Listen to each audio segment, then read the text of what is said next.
Well, have you heard of bully bucks?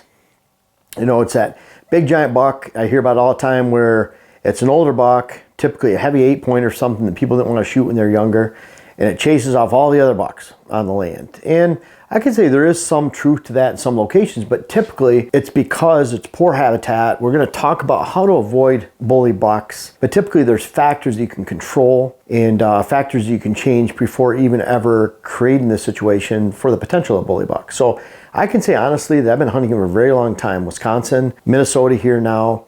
Been working with private landowners across the board, and anyone that's had a bully buck, there were problems with the habitat for the most part.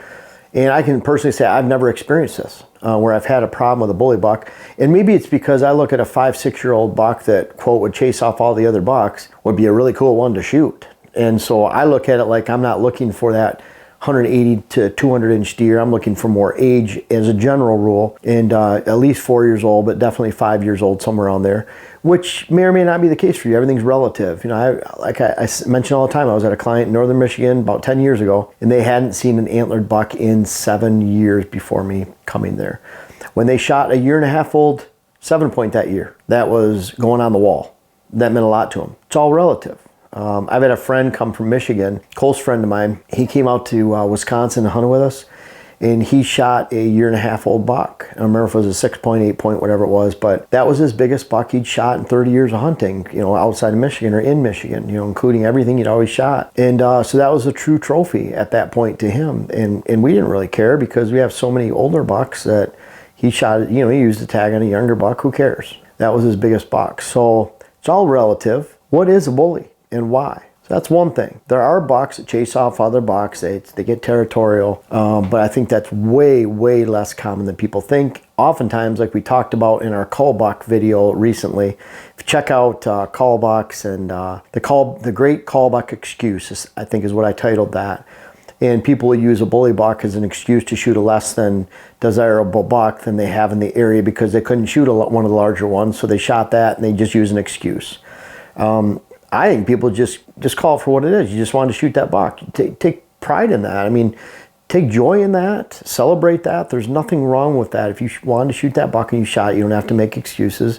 No different than crossbow hunting. I know there's crossbow hunting out there. People use a crossbow because they're disabled, because they have arm problems, because they have shoulder problems, because they have aches and pains, because they don't have the time to practice like with the vertical bow. So don't make an excuse and say, oh, my shoulder's hurting, whatever. You know, there are legitimate excuses, but just say you want to shoot a crossbow. There's nothing wrong with that to me. You know, I could really care less what people are getting out in the woods for and hunt. But when it comes to bully bucks, they're a lot less common than you think. And something very critical you need to think of.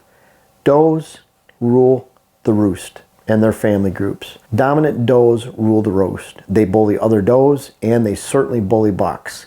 Only time they let bucks into their lives are during the rut, and that's forced on them. That's why you see them being chased and running. That's not something they walk up to the buck and say, okay, let's make a fawn. It's not how it works. They're literally dominating mature bucks even for the majority of the year in that quest for food, cover, and the best food and cover. And that's why does and fawns bed closest to food. That's why they have short movements. They get what they want. That's why you have that swamp buck that comes out of the swamp. A lot of times he was forced there. He didn't choose to live there. He chose to live there because he was forced to live away from does and female social pressure. Does rule the roost. So is there a bigger problem with bully bucks or bully does? And I'm being dead serious. There's a lot of dominant does that keep a lot of other deer out of good food sources and bedding areas. Female social pressure, very critical. Why does a buck leave home, leave his mother to begin with? Why does he leave that doe? He leaves because of female social pressure in areas where there's not a big winter kill, in areas where deer in general don't need to be taught the deer yards and the way to the deer yards on the migration trails. Then in some ag areas where you don't have, most areas you don't have winter kill.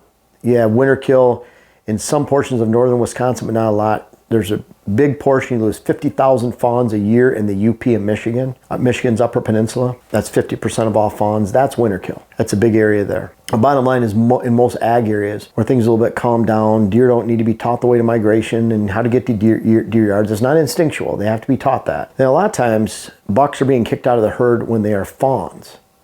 A fawn is not a yearling and it's not a fawn. A yearling has its first set of antlers. That's when he's a 1.5 years old in the fall. Typically, bucks are kicked out as a fawn or a yearling.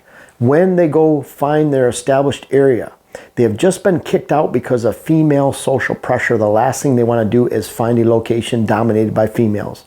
They don't like single source food plots, single source cover spots. They want variety. They want to be able to feed in a food source, even a food plot around a corner on the other side of a hill system or a ridge system, so they can be hidden not only from other does but other bucks as well. So think about that. The same reason that people are complaining about bully bucks is how bucks and does relate to each other, and have since they've been fawns or yearlings. Again, the two are different age groups. A fawn is 6 months old during hunting season. A yearling is 1.5 years. How do you get rid of that? How do you squash that potential of bully bucks or does? Well, you have multiple lines of movement. Probably 15 years ago at least, probably longer than that, 17, 18 years ago, 2004, 2005, Michigan Sportsman's Forum, I talked about lines of movement, developing lines of movement. Wrote about it in 2007, 2008 articles. And a line of movement that I recognized back then was basically deer are going from bedding to feeding. So I coined it line of movement. That is a line of movement. They're going from bedding to feeding. A lot of properties, they only have one line of movement. There's a bedding area here. People even call that their sanctuary. They move to this food source over here. Line of movement, one. If the food source gets spooked out, they're not using the bedding area. So everything is very logical how it fits.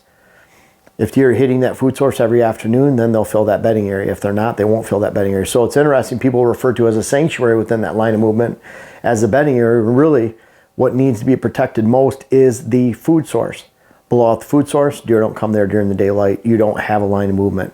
So daylight lines of movement. That could be that you have a 40-acre area.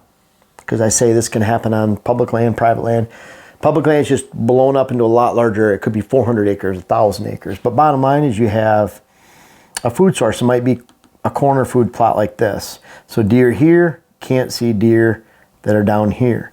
Maybe you have a larger food source right here, a couple small ones over here.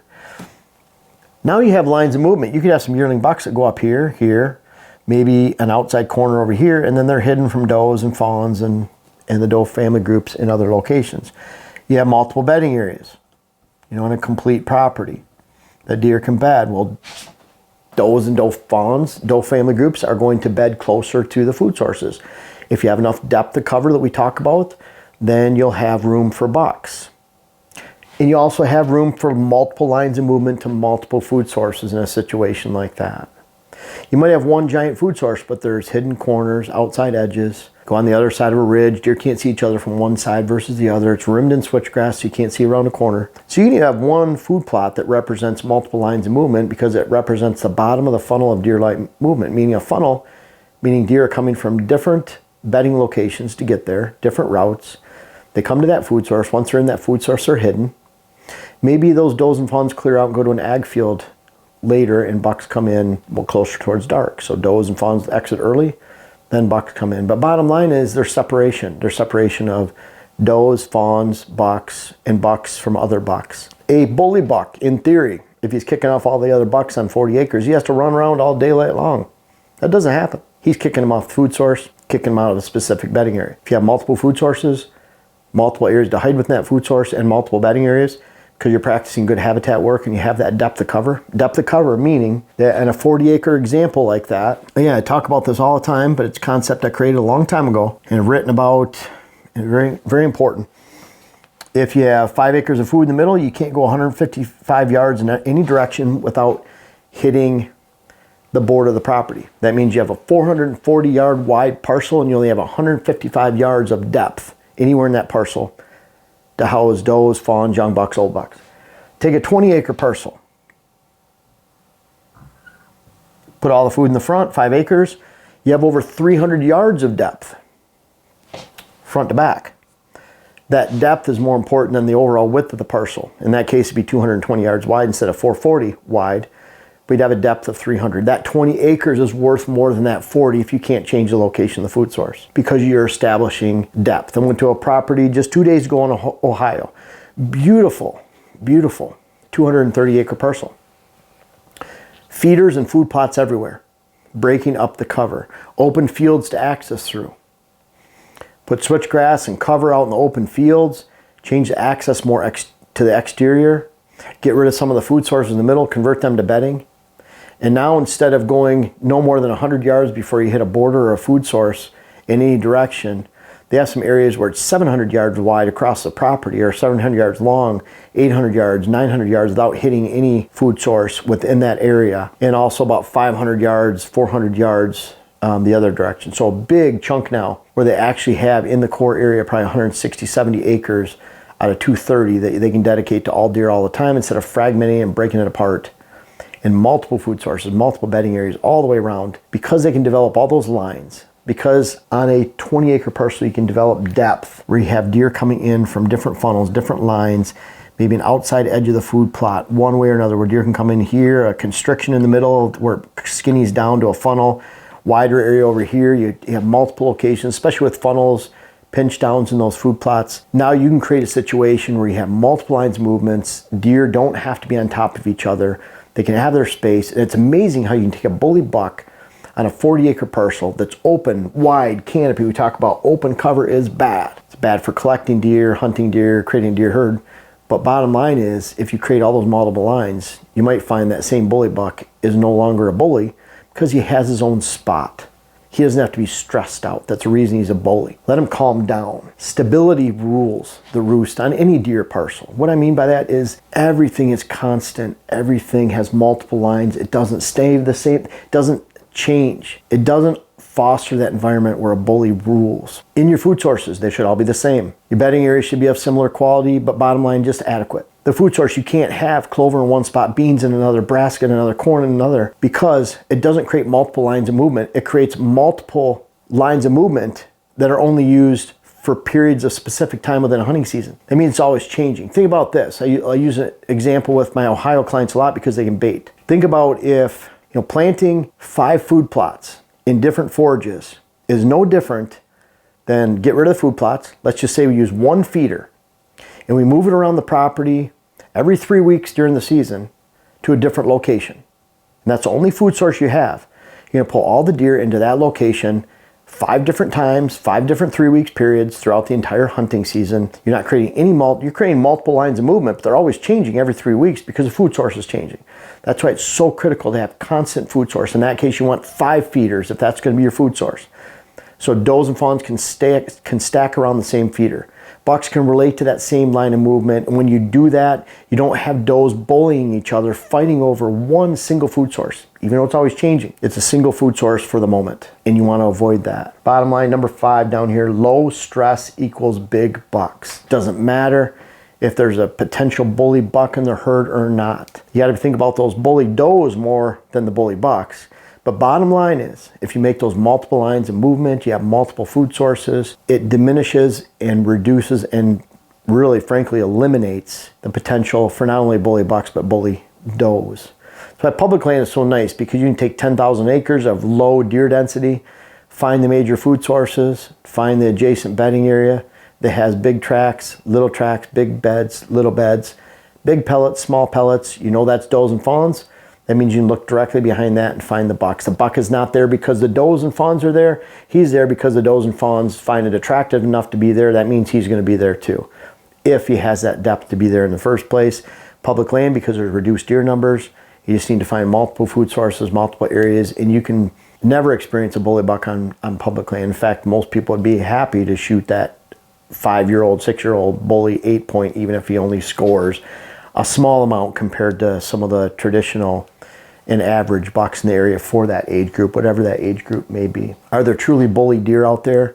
There are, if the habitat is very poor. If you have that on your land, if you've seen that, change the habitat, change the amount of food sources you have, change those angles and multiple line of movement that you have into those food sources. Keep the food source consistent and the same throughout your entire property. Doesn't mean you don't have 5 different plantings or 5 different types of plantings that each mature over a 3-week window within the same season in the same food plot. It just means there's consistency and stability on your land, and you'll find it amazing how when you reduce the stress, not only do you eliminate bully bucks and does on the land, but you invite more deer on the property, you create a quality herd, and ultimately you have an outstanding hunt this fall. Folks, I want to make sure you check out my web class video series, whether it's how to design your food plot program or how to design your property in general. And we have a new one coming out that'll be how to hunt the rut. But these bucks back here are a testament. Some of these bucks go back to 93. They're even in different states. I urge you to check out those web classes that you can help yourself, help your land, help your hunt. The link is in the description. And also for those that have tried them out, I encourage you to offer some feedback in the comments below. Thank you.